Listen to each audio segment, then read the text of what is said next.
আমাকে সবকিছু ছেড়ে কবরে চলে যেতে হবে। ইন্না লিল্লাহি ওয়া ইন্না ইলাইহি রাজিউনের আওয়াজ চতুর্দিক থেকে শোনা যাবে। কুল্লু নাফসিন যায়িকাতুল মউত, যখন আমাকে আস্বাদন করতে হবে আর নামাজ পড়ার টাইম পাবো না, চিৎকার করে চাইলো একটা সিজদা দেওয়ার টাইম পাবো না। কি আফসোস, কি আফসোস, কি আফসোস আমাদের জন্য যারা আজকে কবরে শুয়ে আছে, তারা রবের কাছে ফরিয়াদ করছে, মাওলা একটা সুযোগ দাও, দুনিয়াতে গিয়ে একটা নামাজ পড়ে আসে, একটা সিজদা দিয়ে আসি।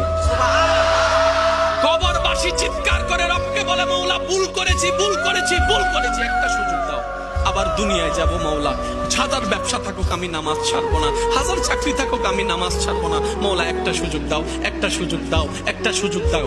মাটির নিচে যারা আছে তারা বলছে, আর মাটির উপর যারা আছে তারা বলছে, ভাই নামাজ তো পড়তে আয়। একজনে বলে যে কিভাবে আসবো, আমার প্যান্ট তো ঠিক নাই, আমার প্যান্টও ঠিক নাই, আমার শরীর তো পাক নাই, আমার কাপড় তো পাক নাই। আরেকজনে বলে, আমি যদি নামাজে যাই দোকানটা এখন বন্ধ করে লসের টাকা